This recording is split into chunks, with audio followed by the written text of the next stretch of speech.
ప్రముఖ సీనియర్ నటుడు రాజేంద్ర ప్రసాద్ గారి కుమార్తె శ్రీమతి గాయత్రి హఠాన్ మరణం పలువురిని దిగ్భ్రాంతికి గురిచేసింది. Megastar Chiranjeevi, Venkatesh, Allu Arjun, Trivikram, Nag Ashwin, Anil Ravipudi, KH Reddy, SV Krishna Reddy, Relangi Narasimha Rao, Nag Ashwin, Raghu Babu, Sai Kumar, Sivaji Raja వంటి ప్రముఖులు గాయత్రి భౌతిక దేహాన్ని సందర్శించి రాజేంద్ర ప్రసాద్కి తమ ప్రగాఢ సానుభూతి తెలియజేశారు. ఇక పవన్ కళ్యాణ్, మహేష్ బాబు, నాగార్జున, ఎన్టీఆర్తో పాటు మరికొందరు సోషల్ మీడియా ద్వారా ప్రగాఢ సంతాపాన్ని తెలియజేశారు. గాయత్రి మరణంపై రాజేంద్ర ప్రసాద్ దగ్గర 30 సంవత్సరాలుగా పర్సనల్ సెక్రటరీగా వర్క్ చేస్తున్న నాగరాజు గారు పలు విషయాలు వెల్లడించారు. 3 రోజుల నుంచి ఆమెకి గ్యాస్ ట్రబుల్గా ఉందని గాయత్రి చెప్పడంతో హాస్పిటల్లో చూపించారు. ప్రాబ్లం సాల్వ్ అయింది. అయితే మళ్ళీ ఎక్కువగా నొప్పి రావడంతో నడవలేక తాను భరించలేకపోతున్నానని బాధపడింది. ఇలా చెప్పడంతో వెంటనే హాస్పిటల్కి తీసుకువెళ్ళాం. డాక్టర్ చెక్ చేసి గ్యాస్ ట్రబుల్తో పాటు కార్డియాక్ అరెస్ట్ అయిందని తెలియజేశారు. అంతేకాదు మరికొన్ని గంటల్లో మల్టిపుల్ ఆర్గాన్స్ ప్రాబ్లం కూడా వచ్చిందని చెప్పారు. శుక్రవారం మధ్యాహ్నం నుంచి అర్ధరాత్రి 1 గంట వరకు ట్రీట్మెంట్ చేశారు.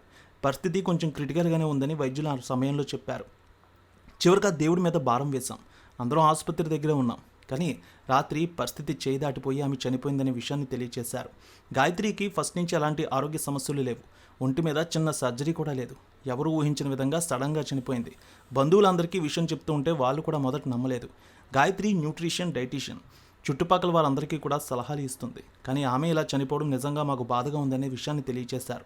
భర్త, పిల్లలు అందరూ చాలా సంతోషంగా ఉంటారని, రాజేంద్ర ప్రసాద్ గారికి కూడా కూతురంటే చాలా ఇష్టమని, ఆమెకు సొంత ఇంటిని కూడా ఆయన కట్టించి ఇచ్చారని, ఇంటి నుంచి ఎప్పటికీ ఫుడ్ కూడా పంపిస్తారనే విషయాన్ని కూడా తెలియజేశారు. ఆయన అల్లుడు మహీంద్రాలో పనిచేస్తున్నాడని, ఆమె న్యూట్రిషన్ అనే విషయాన్ని కూడా తెలియజేశారు.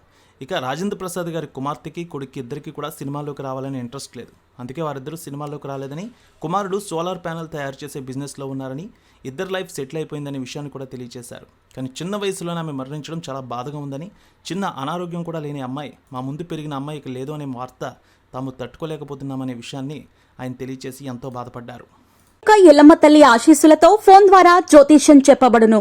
గురూజీ శ్రీనివాసరాజు జ్యోతిష్యంలో అపారమైన అనుభవం ఉన్న గురువు గారు మీకు ఏ సమస్య ఉన్నా పరిష్కారం చూపుతారు. ప్రేమ, పెళ్లి, విదేశీయానం, ఆరోగ్య సమస్యలు, ఆర్థిక ఇబ్బందులు, వాస్తు, దాంపత్య సమస్యలు, కుటుంబ కలహాలు, వ్యాపార సమస్యలు, ఇలా అన్నింటికీ పరిష్కారం చూపబడును.